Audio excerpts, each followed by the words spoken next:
allez super bien et donc on se retrouve aujourd'hui dans une nouvelle vidéo et ce sera un lecture manga, donc un très gros lecture manga comme vous avez pu le voir dans la miniature.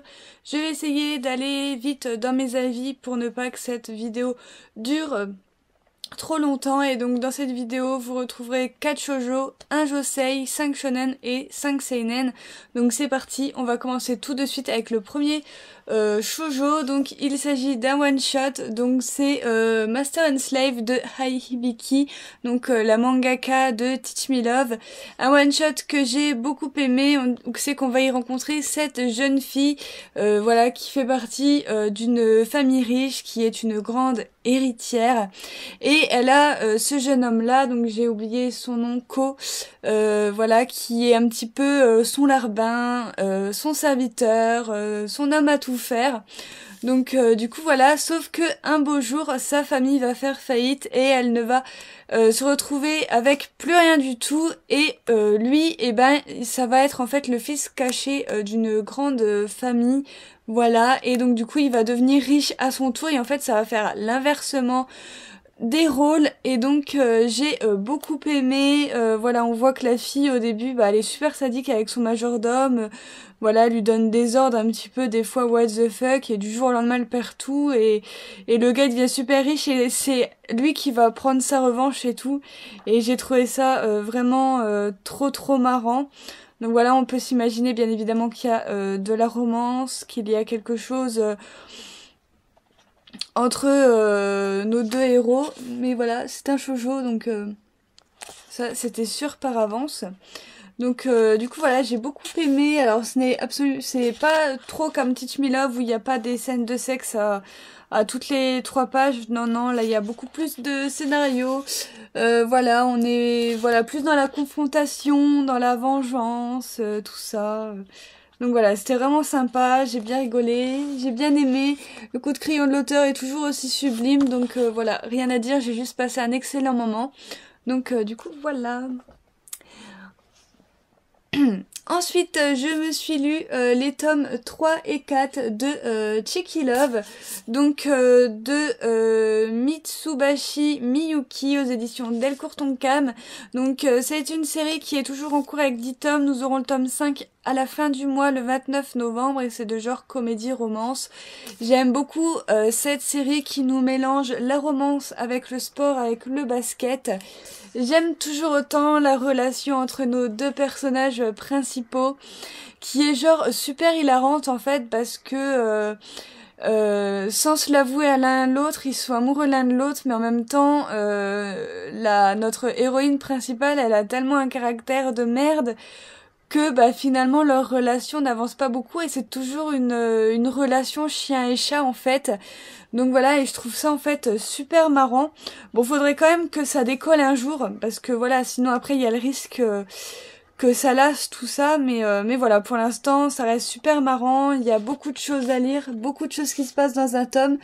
Pour vous dire, quand vous lisez un tome, moi personnellement pour lire un tome de Cheeky Love, je mets 1 heure parce que il y a tellement de choses à lire. Donc voilà, entre les petites bulles, ce que les personnages pensent et tout le texte qui est à côté. Donc voilà, c'est juste ça que je reprocherais à la série, c'est qu'il soit vraiment très long à lire.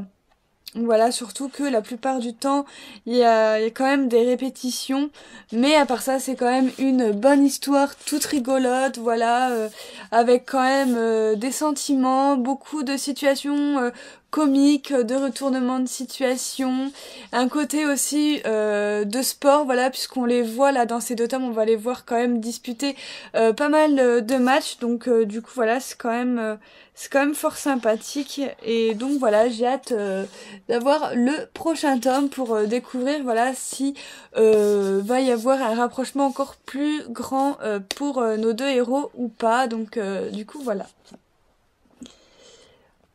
Ensuite, je me suis lu le tome 2 et le tome 3 de Koi Fulu Call Full de Ai Minase aux éditions Panini. C'est une série qui est toujours en cours avec 7 tomes et le tome 5 nous paraîtra le 3 janvier, de genre romance tranche de vie. J'ai également beaucoup aimé cette petite série, c'est vraiment une série là qui prend vraiment pas la tête, ça se lit tout seul. Enfin voilà, en 20 minutes c'est lu. Donc voilà, je vous avais présenté le premier tome sûrement quand il est sorti. Et donc là, voilà, on a notre héroïne qui sait désormais que bah c'est bien le gars qu'elle connaissait dans son enfance qu'elle retrouve. Et donc du coup voilà, elle va bah, redevenir un petit peu amoureuse, elle y a toujours resté, mais voilà, elle va vouloir se rapprocher de lui, enfin voilà, essayer de regagner son amour, tout ça, et j'ai trouvé ça vraiment mignon. Après, il n'y a pas énormément grand-chose qui se passe dans ces deux tomes, si ce n'est que, voilà, on les voit redevenir amis, enfin voilà, on sait très bien que ils sont amoureux l'un de l'autre, mais voilà, quelques rivales qui vont se mettre entre leurs chemins. Le shoujo, tout classique, mais c'est quand même un bon divertissement et j'aime énormément le coup de crayon de l'auteur. Donc voilà, j'ai pas grand chose à vous dire sur ce shoujo, si ce n'est qu'il était fort sympathique. Ensuite, nous avons le 4e tome de Queen's Quality de Kyosuke Motomi aux éditions Kazé. C'est toujours en cours avec 5 tomes et nous n'avons toujours pas la date du tome 5. C'est de genre romance fantastique. Ah, ce tome était vraiment génial. Voilà où on a notre héroïne, donc Fumi, qui va devoir essayer un petit peu de se canaliser pour arriver à ne pas refaire sortir soit la reine noire, soit la reine blanche. Voilà, va vraiment falloir qu'elle fasse un choix, ça va pas être évident. En plus, on a notre méchant personnage du tome 4 qui va revenir, qui en a pas fini avec Fumi. Voilà, il y a quelque chose qui se cache derrière tout ça, c'est encore pas mal mystérieux.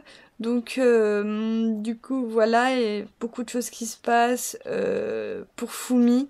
Donc du coup voilà, je sens que dans le tome 5, beaucoup de vérités vont éclater. Je peux pas trop vous en dire, sinon je vais aller droit dans le spoil. Donc du coup voilà, mais c'est toujours aussi bien. Donc voilà, j'adore. Voilà, c'est très sombre. Voilà, ça devient de plus en plus sombre et à chaque fois, mais c'est vraiment excellent quoi. Donc du coup voilà, si vous n'avez toujours pas commencé cette série, je vous la recommande vivement si vous aimez les shoujo fantastiques et qui sont plutôt sombres. Donc du coup voilà. Ensuite, le petit Josei avec l'avant-dernier tome de Please Love Me de Aya Nagahara aux éditions Delcourt Tonkam. Donc c'est fini en 10 tomes. Et le tome 10 nous paraîtra le 3 janvier. C'est le genre romance tranche de vie.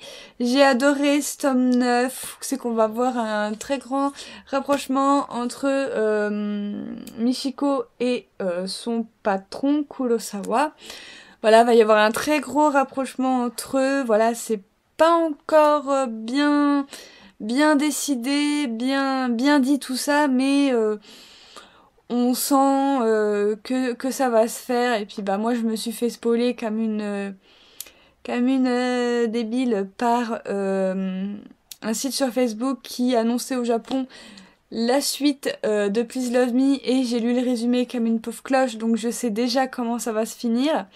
Donc du coup voilà, mais non, sinon c'était sympa, c'est vraiment un josei que j'apprécie énormément et j'ai hâte d'avoir le dernier tome pour voir comment ça finit et j'espère bien évidemment que Delcourt Tonkam éditera la suite de cette série. Donc du coup voilà. Ensuite, les shonen avec le tome 18 de Assassination Classroom. La couverture est super belle. C'est de Yusei Matsui aux éditions Kana. Donc, c'est une série terminée en 21 tomes et nous aurons le 19e tome le 2 février. C'est de genre comédie fantastique.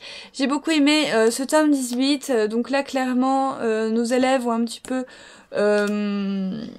changé de camp. Je m'explique, c'est-à-dire que à la base de vouloir tuer Kuro-sensei, ils vont essayer de chercher un moyen plutôt de le sauver, puisque dans les tomes précédents, on avait pas mal de révélations sur le passé de Kuro, et donc du coup les élèves ont un petit peu décidé de l'aider, donc ils vont décider de s'infiltrer dans une station spatiale, je vais y arriver, histoire de rechercher des informations sur Kuro. Donc du coup voilà, en attendant, tant que c'est toujours pas fait, bah ils continuent quand même d'essayer voilà de tuer Kulo, même si c'est plus leur premier but. Voilà, en gros, ils ont décidé que jusqu'à la fin de l'année, ils essaieraient quand même de tuer Kulo Sensei. On va voir aussi leur décision pour leur avenir, voilà, qu'est-ce qu'ils veulent faire plus tard. Donc j'ai trouvé ça super cool et j'ai vraiment hâte d'arriver jusqu'à la fin de cette histoire parce que je vais absolument savoir comment ça va se finir. Donc du coup voilà, c'est une superbe série, voilà, avec un gentil alien. Donc du coup voilà. Ensuite, nous avons une nouveauté. Donc oui, à présent, j'ai décidé de mélanger suite de série, nouveauté, fin de série dans mes lectures manga. Tout simplement pour des raisons professionnelles, je ne peux plus tourner toutes les vidéos que je vous tournais avant. Donc du coup, voilà, j'ai plus d'heures, moins le temps de filmer, donc du coup voilà, mais vous aurez toujours mon avis sur les nouvelles séries et toujours les séries en cours, peu importe quel manga c'est, vous aurez toujours un avis. Donc là c'est le premier tome de Red Dragon de Misahiro Ikeno aux éditions Glénat. Donc c'est une série qui est toujours en cours avec 5 tomes et non, c'est une série terminée en 5 tomes, excusez-moi.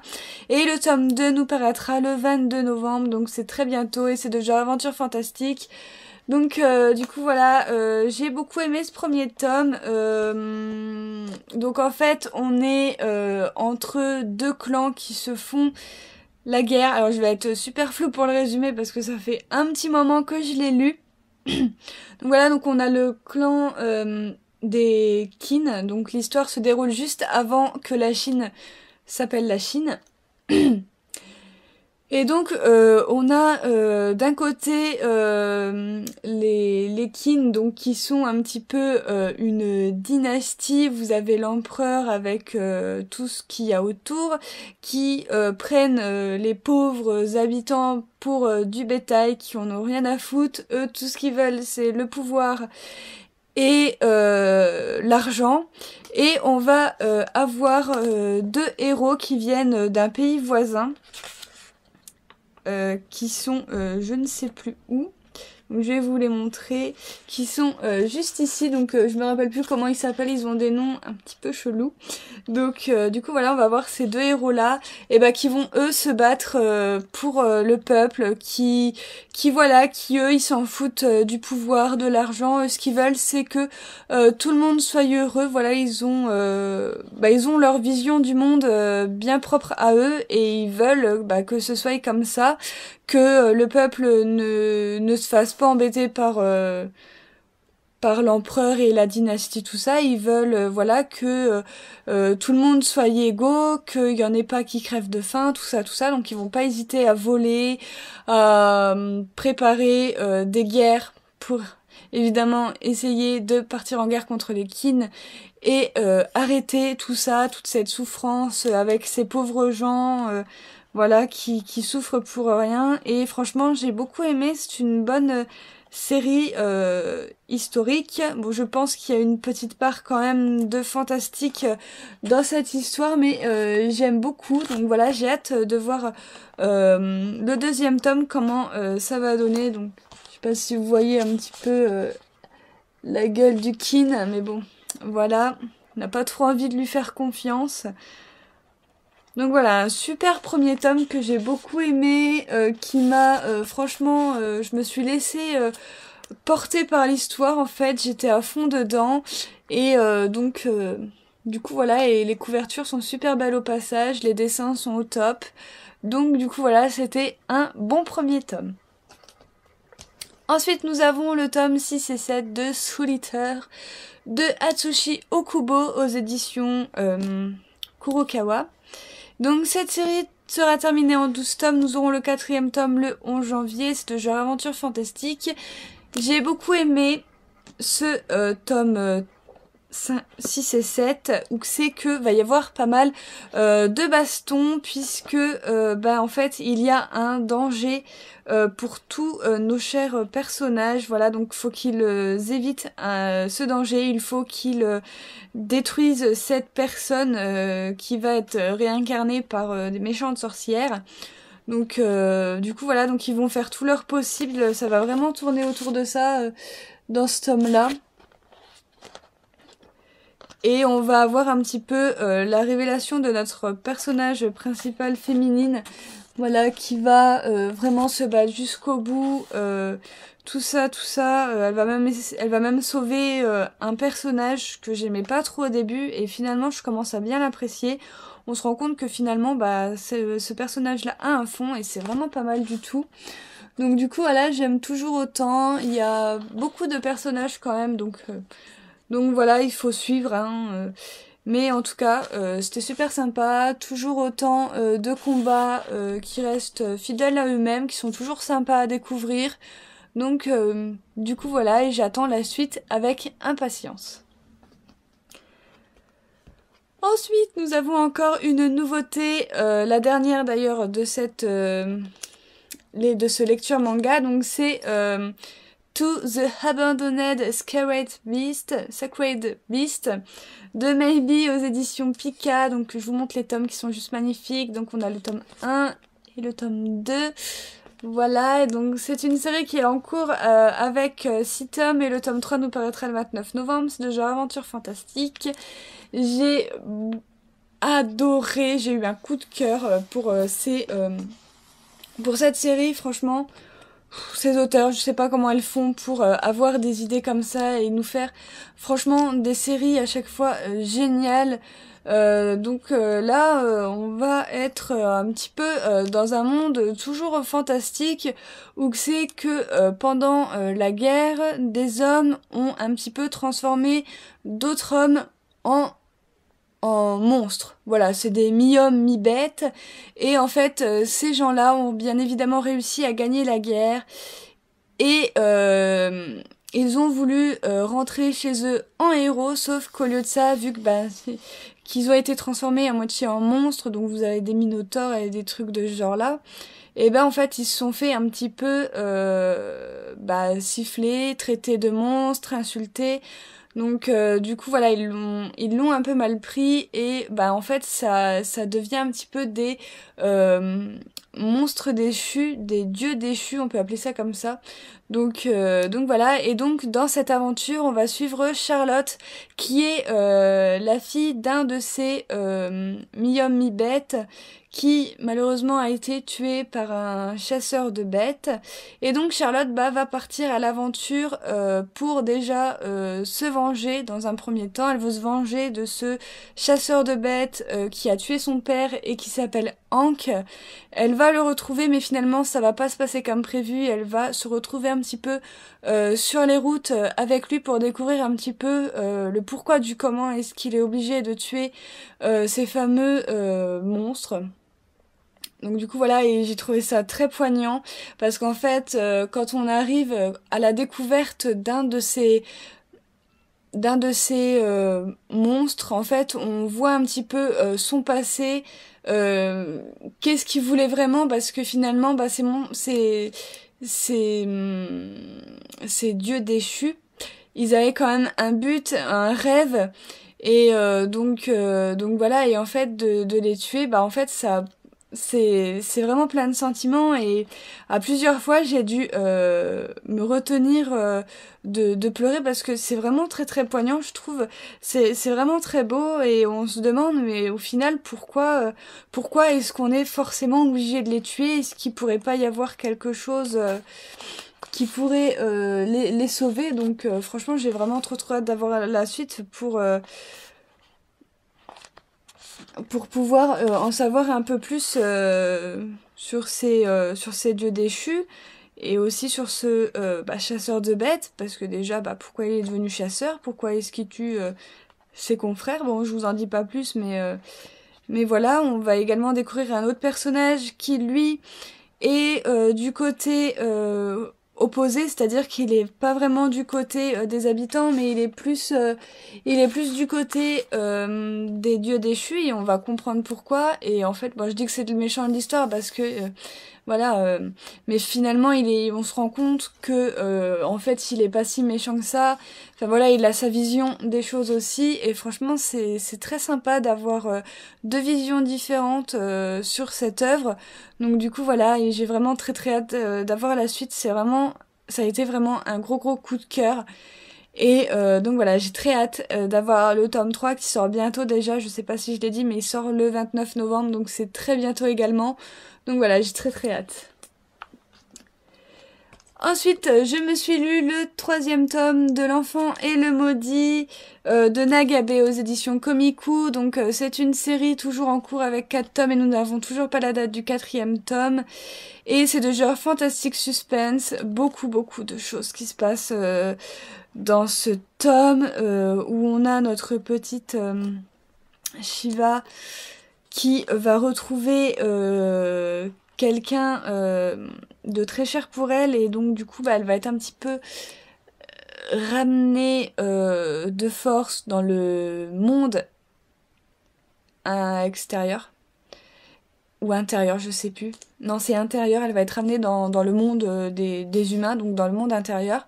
Et ça va pas trop plaire à notre professeur, voilà, qui, voilà, on sent qu'il va y arriver quelque chose à Shiva. Donc voilà, et finalement, ce qui se passe, ce qui arrive, c'est un truc de dingue. Il y a encore tellement de choses à découvrir, il y a encore tellement de suspense, il y a encore tellement de mystère. Enfin, c'est juste un truc trop bien. Et j'attends le tome 4 avec énormément d'impatience. En plus, la couverture est magnifique. Donc voilà pour les dessins. Voilà, je vous montre que cette poche, sinon après je risque de vous spoiler. Mais voilà, c'était ouf. Donc encore une lecture ouf avec le tome numéro 3 de Somali et l'esprit de la forêt de Yako Kuraishi aux éditions Komiku. Donc ça c'est une série qui est toujours en cours avec 3 tomes et nous n'avons pas la date du tome 4. Et c'est un seinen, donc avec celui-là, ça y est, on a attaqué les seinen, et c'est de genre aventure fantastique. Donc on suit toujours notre aventure avec Somali et le golem. Donc voilà, ils sont toujours à la recherche des humains. Donc voilà, ce passage avec cette espèce de petit lapin est genre trop mignon, moi j'adore. Ça me fait trop rêver ces dessins, cette histoire, enfin c'est vraiment super agréable surtout de lire ce genre d'histoire juste avant d'aller dormir. Donc voilà, c'est super chou. On va rencontrer de nouveaux personnages qui vont peut-être être bénéfiques pour la suite des aventures de Somali. J'ai très hâte de voir ça. En attendant, c'était un excellent tome comme d'habitude. Ensuite, nous avons le tome 2 de The Grim Reaper and un argent cavalier de Hirono. Donc c'est terminé en 6 tomes et nous aurons le 3e tome le 5 janvier. C'est de genre aventure fantastique également. Dans ce tome 2, on a Sian qui a décidé de partir à l'aventure avec Jade, donc qui est bien évidemment un espèce de... comment on appelle ça, je sais plus. Un espèce de monstre si vous voulez. Et ils vont essayer voilà d'arrêter le Shinigami qui essaye de récupérer des âmes pour se réincarner, tout ça. Donc voilà, ils partent à l'aventure tous les deux pour essayer de l'arrêter. On va faire la rencontre dans ce tome 2 d'autres personnages qui se sont transformés également. Et voilà, mais qui ont gardé toujours leur cœur d'humain, on va dire. Et donc qui arrivent un petit peu à garder le contrôle de soi. Et donc j'ai hâte de voir la suite parce que il se passe plein de choses quand même dans ce tome. On voit aussi le côté des cavaliers voilà d'argent. Voilà, qui recherchent Sian parce que ils pensent qu'ils l'ont trahi. Donc il y a aussi ce côté trahison là que j'aimerais en savoir plus. Donc du coup voilà, c'était un bon petit tome 2, je l'ai trouvé bien meilleur que le premier tome, donc à voir par la suite. Ensuite nous avons le tome 6 de Online the Comic, le scénario de Midori Yamageru et le dessin de Tsukasa Kyoka aux éditions Delcourt Tonkam. Série toujours en cours avec 7 tomes et le tome 7 nous paraîtra le 14 février, c'est de genre suspense trailer.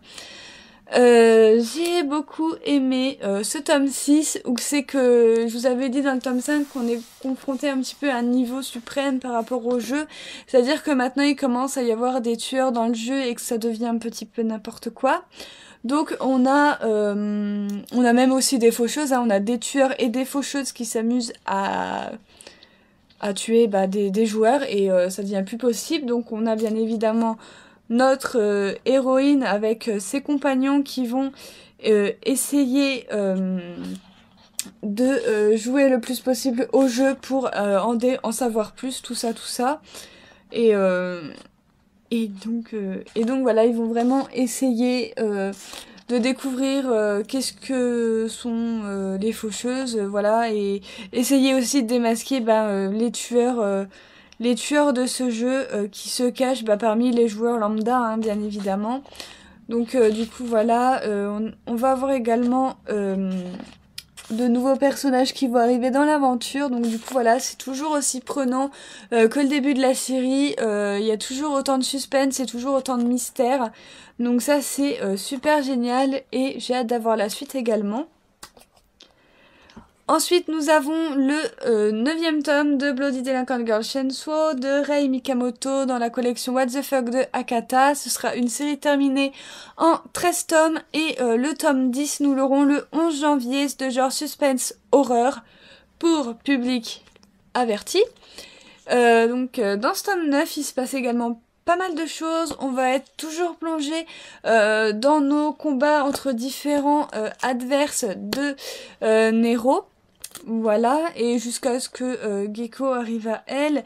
On apprend beaucoup de choses également, voilà, de nouvelles transformations, de nouvelles techniques de transformation, des améliorations au niveau au niveau de Nero également. Elle est plus trop la même qu'elle était au début du tome, enfin au début de la série.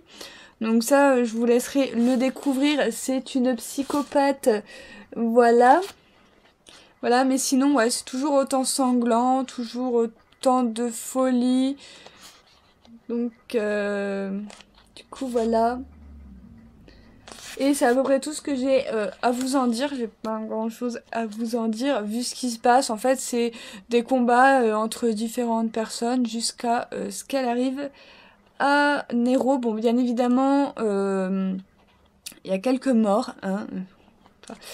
On s'en doute, voilà, va y avoir quelques morts, quelques décisions décisives à prendre, mais voilà, c'est toujours excellent, et moi j'adore, ça me fait bien marrer, donc du coup voilà. Et ensuite, enfin, le dernier avec le 8e tome de l'Astéroïde Ashiki de Hiroya Oku aux éditions Kiyun. Ce sera une série terminée en 10 tomes et nous aurons le 9e tome le 7 décembre, c'est de genre suspense fantastique.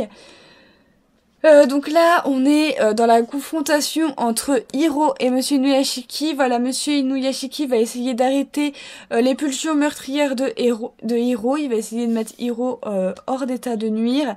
Et j'ai beaucoup aimé. Alors, on sait pas du tout hein, s'il y en a un qui est mort ou s'il est pas mort. Ça, on le saura que dans le prochain tome, à mon avis. Mais voilà. Bon, il n'y a pas grand-chose à lire dans ce tome 8, j'ai trouvé, comparé aux autres tomes. Il y a beaucoup, voilà, de dessins comme ceci, où c'est qu'on a des bombes un peu partout. Donc, du coup, voilà, moment où ils sont en train un petit peu de se battre. J'adore cette image, je la trouve trop belle. Donc, du coup, voilà, hâte de voir quand même comment ça va se finir. Mais en tout cas, c'est une superbe série. Bon, certes, qui se lit assez vite, je dois bien vous l'avouer, surtout ce tome 8. Mais c'était assez sympa et je suis très admirative, en fait, des dessins de l'auteur. Donc du coup voilà. Voilà tout le monde, c'est ainsi que va se terminer mes lectures manga. J'espère qu'elles vous auront plu. N'hésitez pas à me laisser un petit pouce j'aime si cette vidéo vous a plu.